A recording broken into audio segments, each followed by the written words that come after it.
me. His eyes on the sparrow, and I know he watches me. I sing because I'm happy. I sing because I'm free. His eyes on the sparrow, I know he watches me. His eyes on the sparrow, I know he watches me.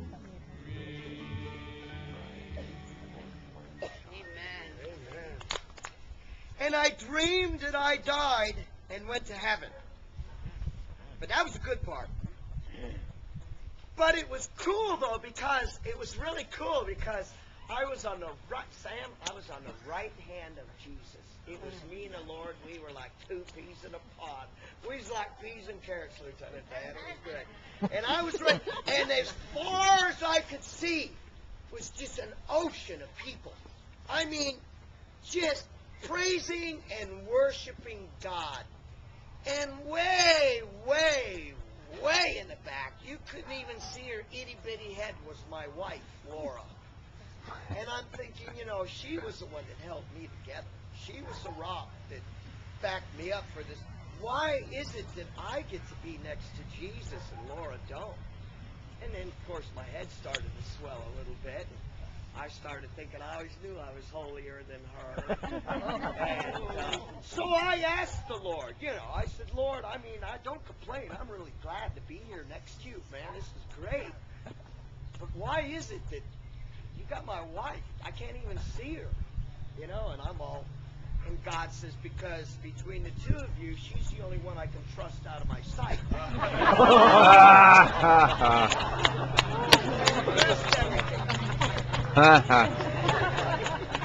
Head shrunk.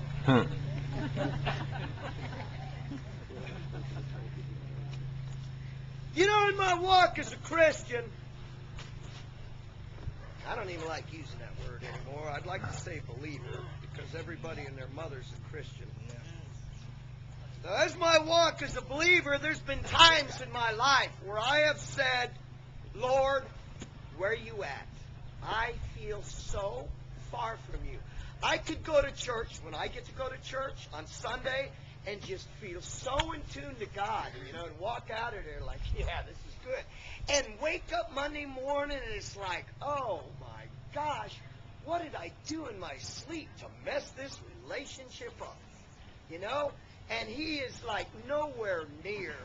And it just seems like I could call on him, beat my...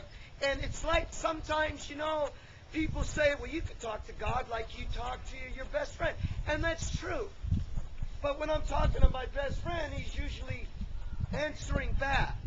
So it's hard for me to get on my knees in my office and talk to God because it's like, and this is me, it's like a one-way conversation, and I'll get bored, and I'll be talking, but my brain's somewhere else thinking about what I got to do in an hour, or whatever, you know, and it's weird, and I was, you know, if he would just do something, like maybe knock a picture off the wall, or I don't know, something to let me know he's there, and we know he is because he's big, but and we do call it a personal relationship.